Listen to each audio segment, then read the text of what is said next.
Assalamualaikum warahmatullahi wabarakatuh. Selamat datang di Asma Gama Channel. Pada kesempatan kali ini kita akan membahas latihan soal mata pelajaran IPA kelas 7 halaman 74 penilaian harian. Langsung saja pembahasan kita mulai dari soal nomor 1. Iwan mengamati benda-benda yang terdapat di rumahnya, yaitu lemari, kursi, meja, figura lukisan, pensil, dan pintu. Selanjutnya, Iwan mengelompokkan keenam benda tersebut ke dalam satu kelompok. Dasar pengelompokan yang digunakan Iwan adalah bahan penyusunnya A. Jawabannya, pembahasannya adalah lemari, kursi, meja, figura lukisan, pensil, dan pintu merupakan benda tak hidup yang memiliki persamaan bahan penyusunnya sehingga dapat dikelompokkan bersama. Bahan penyusun dari keenam benda tersebut adalah kayu.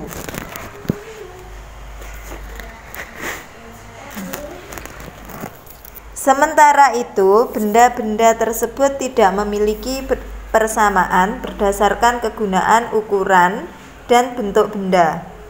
Lemari berguna untuk menyimpan pakaian, kursi digunakan untuk duduk, meja digunakan untuk meletakkan benda, figura lukisan digunakan untuk memasang lukisan. Pensil digunakan sebagai alat tulis, sedangkan pintu berperan sebagai jalan keluar maupun masuk.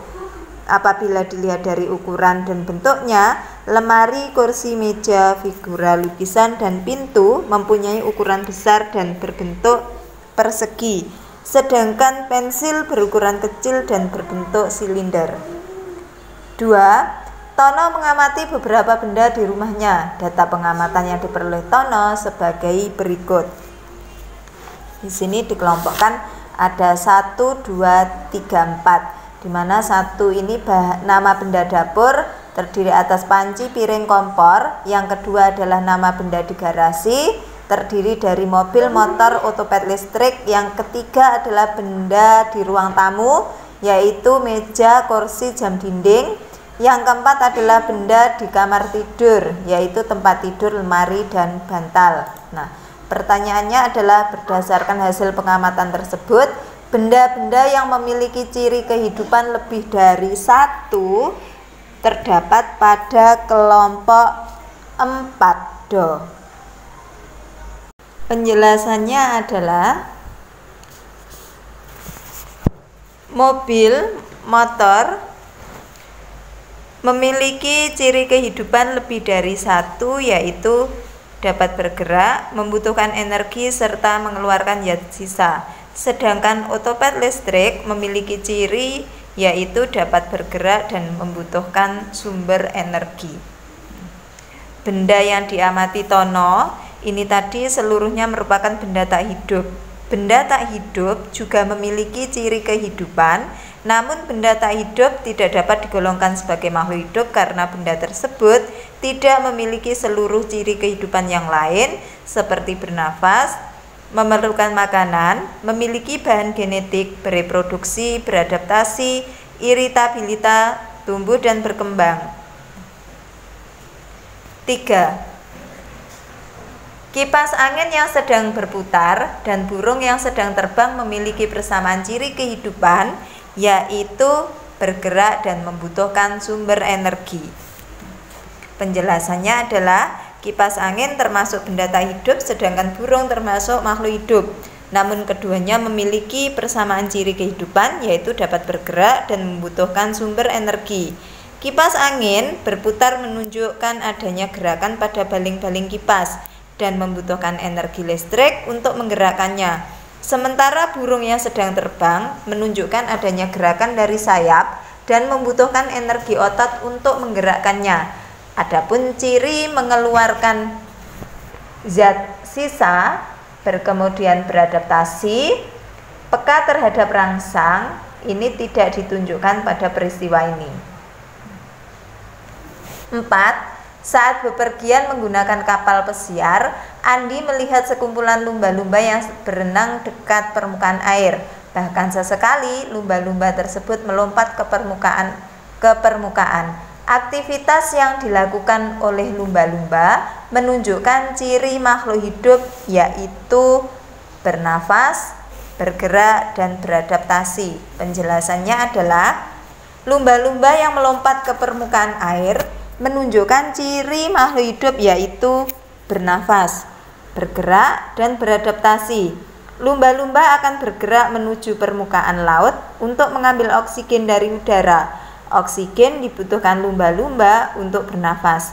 Peristiwa ini adalah contoh dari adaptasi tingkah laku yang dilakukan oleh lumba-lumba. Adapun contoh peristiwa yang menunjukkan ciri makhluk hidup membutuhkan nutrisi, contohnya adalah kambing makan rumput. 5. Perhatikan gambar di samping. Peristiwa yang terjadi pada tumbuhan tersebut menunjukkan ciri makhluk hidup, yaitu mengeluarkan zat sisa. B. Penjelasannya adalah gambar pada soal ini menunjukkan peristiwa gutasi yang terjadi pada tumbuhan.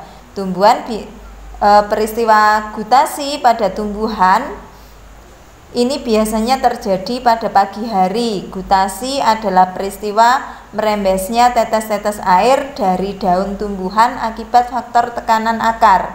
Air tidak digunakan oleh tumbuhan sehingga akan dikeluarkan. Dengan demikian, peristiwa gutasi menunjukkan salah satu ciri makhluk hidup, yaitu mengeluarkan zat sisa atau melakukan ekskresi. 6. Kata kelinci dan kanguru dapat dimasukkan ke dalam kelompok yang sama berdasarkan cara bergerak. B. Penjelasannya adalah pengelompokan makhluk hidup dapat dilakukan berdasarkan persamaan dan perbedaan yang dimiliki. Kata kelinci dan kanguru dapat diklasifikasikan ke dalam kelompok yang sama berdasarkan cara geraknya. Ketiga hewan tersebut memiliki cara bergerak yang sama, yaitu melompat. 7. Teratai merupakan contoh tumbuhan air yang memiliki daun tipis dan lebar serta batang berongga. Karakteristik tersebut menunjukkan salah satu ciri makhluk hidup, yaitu beradaptasi. B. Penjelasannya adalah beradaptasi merupakan bentuk penyesuaian diri setiap makhluk hidup terhadap lingkungannya agar dapat bertahan hidup. Teratai memiliki daun tipis dan lebar untuk mempercepat proses penguapan. Selain itu, teratai juga memiliki batang berongga untuk memudahkan tanaman tersebut mengapung di air. 8. Kucing mempunyai nama ilmiah Felis domesticus. Kata domesticus menunjukkan nama spesies. A. Penjelasannya adalah semua makhluk hidup memiliki nama ilmiah yang berlaku di seluruh dunia. Pemberian nama ilmiah dikenal dengan nama binomial nomenklatur. Binomial nomenklatur artinya pemberian nama ilmiah makhluk hidup dengan dua kata. Kata pertama menunjukkan marga atau genus, sedangkan kata kedua merupakan penunjuk spesies atau jenis, atau disebut juga dengan spesies epitet. Dengan demikian, Felis adalah marga atau genus, sedangkan domesticus ini adalah spesies. 9. Makin rendah tingkat suatu takson dalam klasifikasi, maka anggotanya makin sedikit tetapi persamaan ciri makin banyak. Do. Penjelasannya adalah makin rendah suatu takson, persamaan cirinya makin banyak, tetapi jumlah anggotanya makin sedikit. Sebaliknya, makin tinggi suatu takson, persamaan cirinya makin sedikit, tapi jumlahnya semakin banyak. 10. Suatu makhluk hidup mempunyai ciri sebagai berikut. Pasangan yang tepat mengenai kelompok dan contoh organisme berdasarkan ciri-ciri tersebut adalah C. Monera. Kelompoknya Monera, contoh organismenya adalah Salmonella typhi. Penjelasannya adalah ciri utama dari kelompok Monera adalah tidak memiliki membran inti atau prokariotik. Kelompok tersebut merupakan organisme uniseluler yang bersifat mikroskopis. Beberapa jenis dari kelompok Monera memiliki flagella sebagai alat gerak dan sebagian yang lain tidak memiliki alat gerak. Contoh kelompok Monera yang memiliki alat gerak berupa flagella adalah Salmonella typhi. Sementara amoeba sp ini adalah organisme eukariotik uniseluler yang memiliki alat gerak berupa kaki semu. Dengan demikian, amoeba dikelompokkan ke dalam protista mirip hewan atau protozoa. Laminaria sp dan Euglena sp memiliki ciri menyerupai tumbuhan yaitu berdinding sel dan berklorofil. Namun kedua spesies ini belum memiliki akar, batang, dan daun. Oleh karena itu, Laminaria sp dan Euglena sp termasuk kelompok protista mirip tumbuhan atau yang disebut dengan alga.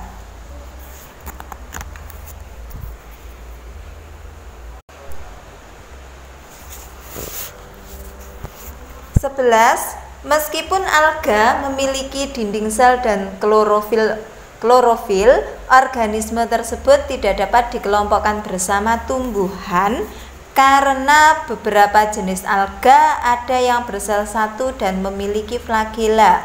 A. Penjelasannya adalah alga memiliki dinding sel dan klorofil, tetapi organisme tersebut tidak dikelompokkan dalam kelompok tumbuhan. Alga dikelompokkan dalam kelompok protista mirip tumbuhan. Hal ini dikarenakan beberapa alga ada yang uniseluler, sedangkan semua tumbuhan sudah multiseluler. Selain itu, beberapa jenis alga ada yang memiliki alat gerak berupa flagella, sedangkan semua tumbuhan tidak memiliki alat gerak. Ciri lain dari alga adalah memiliki tipe sel eukariotik. Alga tidak membentuk oospora dan tidak tersusun atas hifa. Kelompok protista yang tersusun atas hifa dapat membentuk oospora termasuk protista mirip jamur, misalnya jamur lendir. 12. Perhatikan gambar berikut. Ketiga jamur tersebut memiliki persamaan ciri sehingga dapat dikelompokkan ke dalam kelompok Basidiomycotina C. Penjelasannya adalah gambar pada soal ini secara berurutan adalah gambar jamur tiram, kemudian jamur kancing, dan juga jamur kuping. Ketiga jamur ini membentuk tubuh buah mempunyai bagian-bagian tudung, bilah, tangkai buah, dan dasar tangkai. Jamur-jamur ini bereproduksi secara seksual dengan membentuk basidiospora. Oleh karena itu, jamur tiram, jamur kancing, dan jamur kuping termasuk dalam kelompok jamur Basidiomycotina. 13. Susan melakukan pengamatan pada hewan dengan membuat kunci dikotomi sebagai berikut. Ini kunci dikotominya dapat kalian baca. Berdasarkan kunci dikotom dapat disimpulkan bahwa hewan B adalah gurita dan hewan D adalah lebah. Penjelasannya adalah berdasarkan kunci dikotom diperoleh hasil sebagai berikut. Hewan A adalah hewan tidak bertulang belakang, memiliki tubuh lunak dan dan dilindungi oleh cangkang. Contoh hewan A adalah bekecot. Hewan B, hewan yang tidak bertulang belakang, tubuh lunak dan tidak dilindungi cangkang. Dengan demikian dapat disimpulkan bahwa contoh hewan B adalah gurita yang termasuk dalam moluska. Hewan C adalah hewan tidak bertulang belakang, tubuh dilindungi eksoskeleton dan zat kitin, dan memiliki alat gerak berupa kaki berbuku-buku. Contohnya adalah kelabang yang termasuk kelompok arthropoda. Hewan D adalah hewan yang tidak bertulang belakang, tubuh dilindungi eksoskeleton dari zat kitin, serta memiliki alat gerak berupa kaki dan sayap. Contoh hewan D adalah lebah yang termasuk kelompok arthropoda. Hewan E adalah hewan bertulang belakang dan bernafas dengan insang. Contoh hewan E adalah ikan mas yang termasuk kelompok Pisces. Hewan F adalah hewan bertulang belakang, bernafas dengan paru-paru dan bergerak dengan sayap. Contoh hewan F adalah burung ketilang dan penguin yang termasuk kelompok Aves. Hewan G adalah hewan bertulang belakang, bernafas menggunakan paru-paru dan bergerak dengan sirip. Contoh hewan G adalah paus yang termasuk ke dalam mamalia air. Jadi tadi kesimpulan yang benar adalah kesimpulan opsi yang B.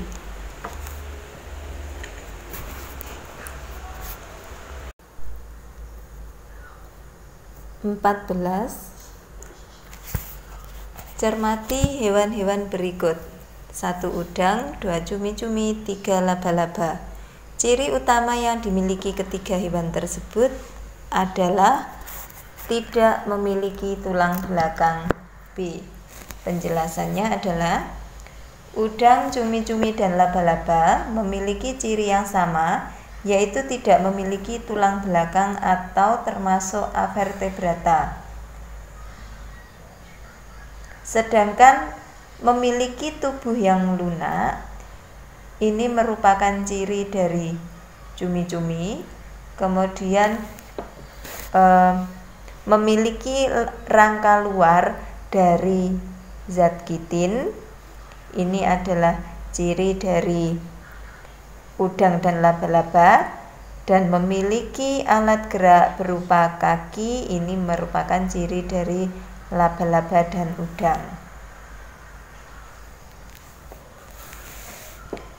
15. Grafik berikut menunjukkan hubungan antara suhu tubuh hewan dan suhu lingkungan. Hewan berikut yang memiliki suhu tubuh seperti digambarkan dalam grafik adalah itik. Penjelasannya adalah grafik pada soal nomor 15. Di sini digambarkan bahwa suhu tubuh konstan atau tetap meskipun suhu lingkungan yang terus berubah-ubah. Jadi ini menggambarkan bahwa suhu tubuh hewannya tetap atau konstan. Hal ini menunjukkan bahwa hewan tersebut termasuk hewan yang berdarah panas atau homoioterm.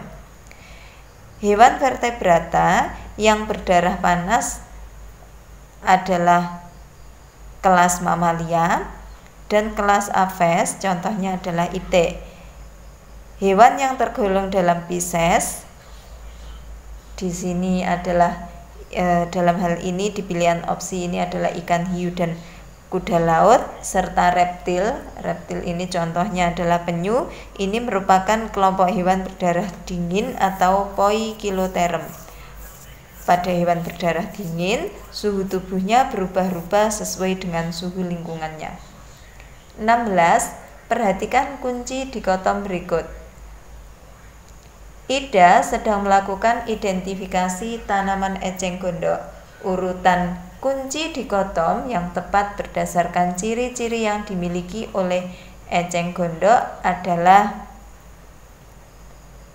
1B, 3B, dan 4A. Penjelasannya adalah eceng gondok merupakan tumbuhan yang tidak memiliki spora dengan biji dilindungi oleh daun buah dan memiliki kotiledon berjumlah 1. Berdasarkan ciri-ciri ini, eceng gondok termasuk kelompok monokotil. Dengan demikian, urutan kunci dikotom yang tepat adalah 1B, 3B, dan 4A. Sementara itu, urutan kunci dikotom 1A dan 2B menunjukkan kelompok Pteridophyta yang memiliki ciri-ciri berupa tumbuhan berspora dan memiliki berkas pembuluh. Contoh tumbuhan dari kelompok Pteridophyta adalah paku-pakuan.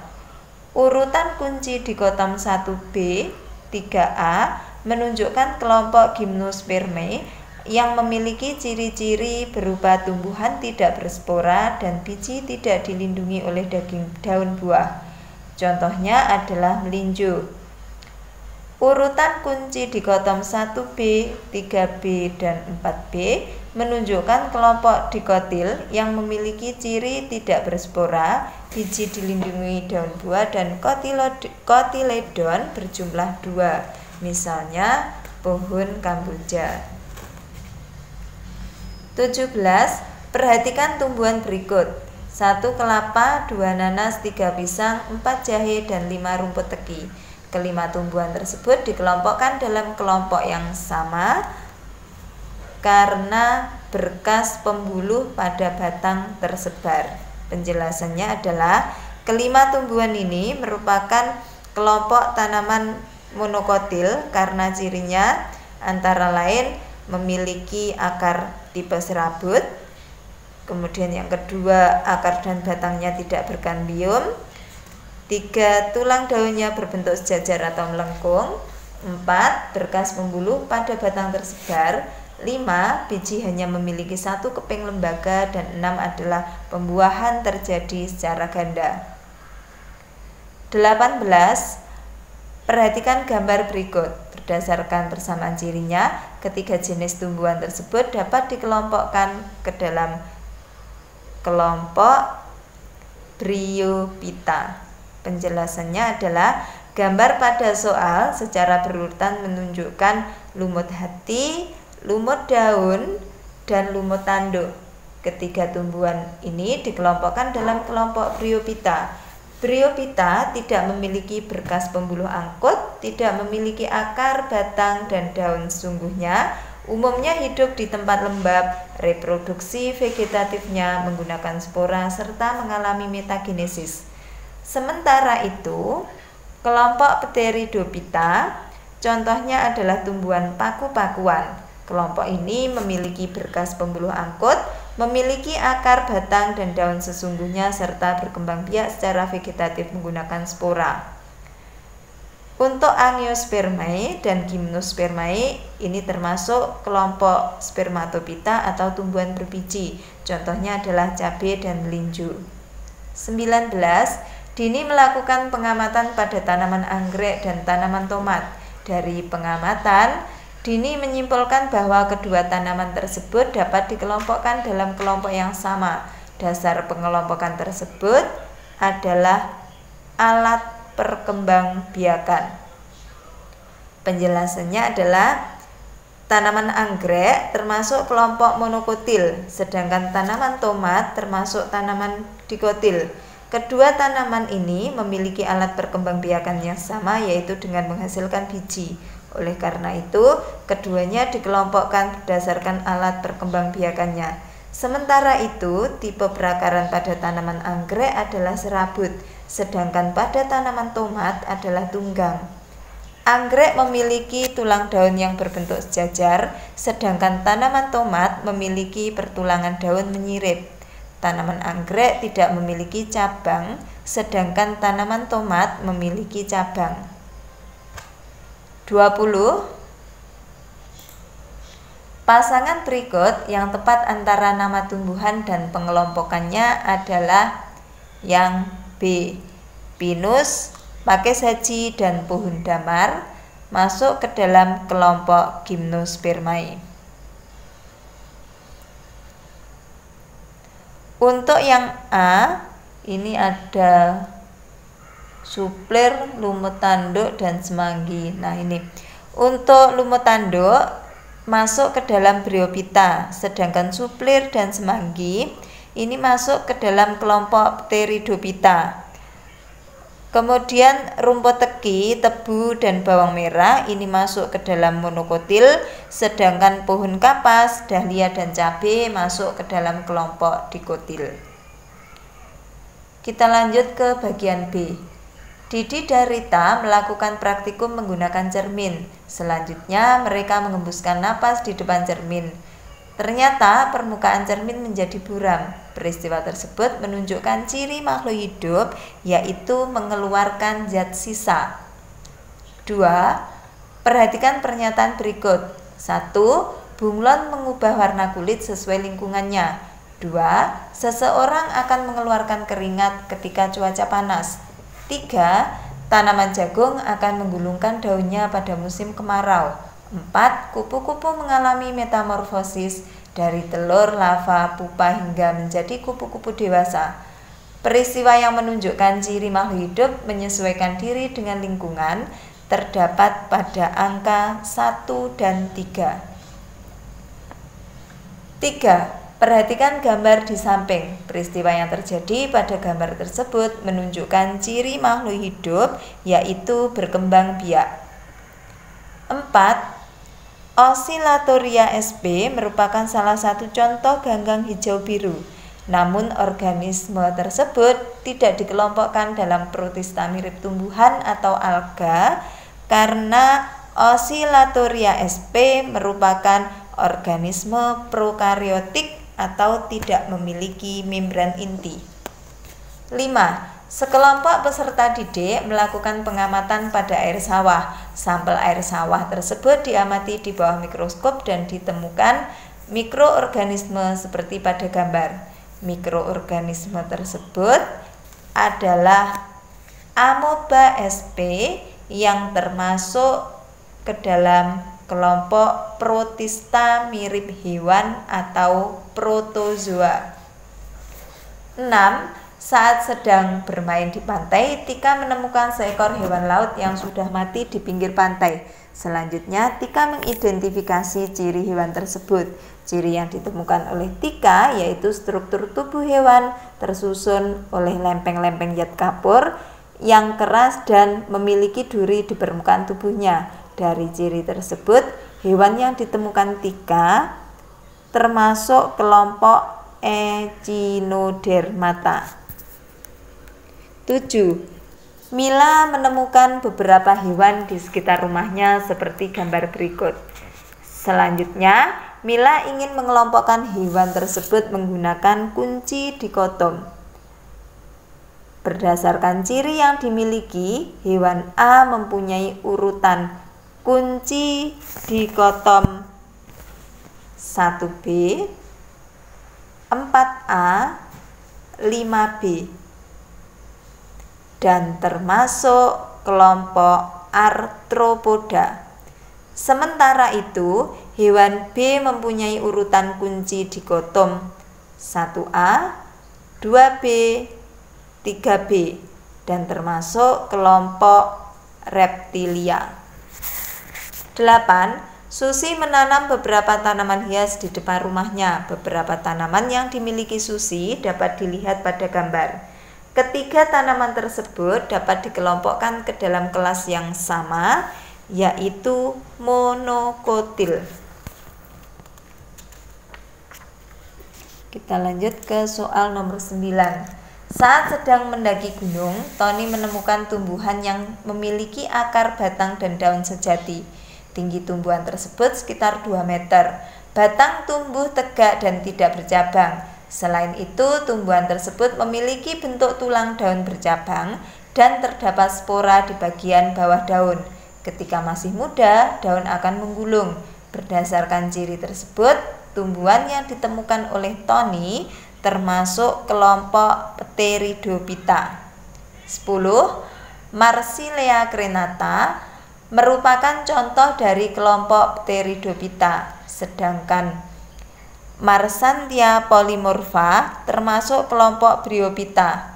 Namun, kedua spesies tersebut dapat digolongkan ke dalam kelompok yang sama berdasarkan alat perkembangbiakannya. Alat perkembangbiakan kedua spesies tersebut adalah spora. Bagian C. Nomor 1. Tumbuhan melakukan gerak secara pasif karena tidak memiliki alat gerak. Bagaimana cara tumbuhan dapat bergerak? Jawabannya adalah pergerakan yang terjadi pada tumbuhan merupakan mekanisme dari menerima dan menanggapi rangsang. Sebagai contoh, batang tumbuhan akan membengkok ke arah datangnya cahaya matahari. Membengkoknya batang tersebut menunjukkan adanya pergerakan dari tumbuhan. Dari peristiwa tersebut diketahui bahwa rangsang yang diterima tumbuhan berupa cahaya. Oleh karena tumbuhan tidak mempunyai alat indera dan sistem saraf, maka rangsang cahaya yang diterima akan disalurkan oleh hormon dan cairan dalam sel tumbuhan sehingga tumbuhan dapat menanggapi rangsang. 2. Perhatikan dua organisme berikut. A. Kedua organisme tersebut dikelompokkan dalam kingdom berbeda. Sebutkan kingdom dari organisme A dan organisme B. Jawabannya adalah organisme A ini adalah gambar dari Amanita muscaria yang dikelompokkan dalam kingdom fungi. Sedangkan organisme B adalah udang yang dikelompokkan dalam kingdom animalia. B. Jelaskan persamaan ciri yang dimiliki oleh kedua organisme tersebut. Jawabannya adalah meskipun jamur dan udang termasuk kingdom yang berbeda, tetapi keduanya memiliki ciri yang sama. Persamaan ciri yang dimiliki oleh jamur dan udang adalah memiliki membran pada inti selnya. Oleh karena itu, kedua organisme tersebut termasuk organisme eukariotik. 3. Perhatikan gambar dua hewan berikut. A. Meskipun kedua hewan mempunyai bentuk tubuh mirip dan sama-sama hidup di air, tetapi keduanya dikelompokkan dalam kelas yang berbeda. Termasuk dalam kelas apakah hewan 1 dan hewan 2? Jawabannya adalah hewan 1 ini adalah gambar dari lumba-lumba, dia masuk ke dalam kelas mamalia. Sedangkan gambar 2 ini hewan yang kedua, ini adalah lele yang masuk ke dalam kelas Pisces. B. Jelaskan 5 perbedaan ciri antara kedua hewan tersebut. Perbedaan ciri antara kedua hewan ini, yang pertama, lumba-lumba berkembang biak dengan cara melahirkan, sedangkan ikan lele berkembang biak dengan cara bertelur. 2. Lumba-lumba mengalami fertilisasi internal, sedangkan ikan lele mengalami fertilisasi eksternal. 3. Lumba-lumba mempunyai kelenjar susu, sedangkan ikan lele tidak mempunyai kelenjar susu. 4. Lumba-lumba berdarah panas, sedangkan ikan lele berdarah dingin. 5. Lumba-lumba bernafas menggunakan paru-paru, sedangkan ikan lele bernafas menggunakan insang. 4. Saat sedang berada di halaman rumah, Bayu melihat seekor hewan yang melintas di depannya. Setelah Bayu mengamati, ternyata bagian kepala hewan tersebut menyatu dengan bagian dada dan memiliki 4 pasang kaki yang berruas-ruas. Selain itu, bagian tubuhnya dilindungi oleh rangka luar yang keras dan tidak memiliki antena. Berdasarkan ciri tersebut, Bayu mengelompokkan hewan tersebut ke dalam kelompok Echinodermata. Menurut pendapatmu, sudah tepatkah pengelompokan yang dilakukan oleh Bayu? Jawabannya adalah dari pengamatan yang dilakukan oleh Bayu, diperoleh bahwa hewan tersebut memiliki kaki yang berruas-ruas dan tubuh dilindungi rangka luar atau eksoskeleton. Eksoskeletonnya keras dan tidak memiliki antena. Struktur tersebut merupakan ciri khas dari arthropoda, jadi pengelompokan yang dilakukan oleh Bayu tidak tepat. 5. Saat melakukan pengamatan di kebun sekolah, Heni menemukan tumbuhan seperti gambar berikut. Berdasarkan kunci dikotom, hasil pengelompokannya diperoleh Heni sebagai berikut. Menurut pendapatmu, tepatkah pengelompokan yang dilakukan oleh Heni? Jelaskan alasanmu. Jawabannya adalah di sini tumbuhan A, B, dan C dikelompokkan oleh Heni ini tidak tepat. Hasil yang seharusnya diperoleh dari pengamatan ini adalah sebagai berikut.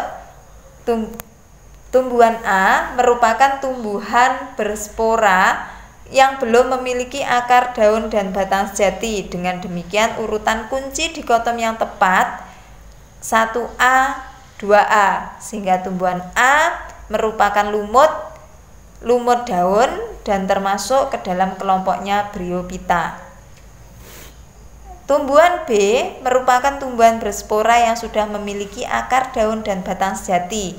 Dengan demikian, urutan kunci dikotom untuk tumbuhan B adalah 1A, 2B, sehingga tumbuhan B yang merupakan tumbuhan suplir termasuk kelompok Pteridophyta.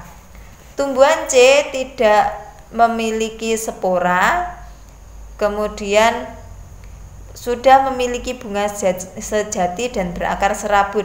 Dengan demikian, tumbuhan C merupakan rumput teki yang memiliki urutan kunci dikotom 1B, 3A, 4A dan termasuk ke dalam kelompok monokotil. Adapun urutan kunci untuk tumbuhan D ini sudah tepat dalam mengelompokkannya. Ini tumbuhan D memiliki urutan kunci dikotom 1B, 3A, dan 4B. Oleh karena itu tumbuhan D termasuk ke dalam tumbuhan dikotil. Di sini tadi contohnya adalah pohon mangga. Nah, demikian tadi pembahasan kita latihan soal IPA kelas 7 buku PR Intan Pariwara halaman 74 sampai dengan 78. Jangan lupa untuk selalu mengikuti Asmagama Channel dan kalian dapat menuliskan di kolom komentar latihan soal mana yang kalian kehendaki untuk dibahas di Asmagama Channel. Semoga pembahasan kali ini bermanfaat. Assalamualaikum warahmatullahi wabarakatuh.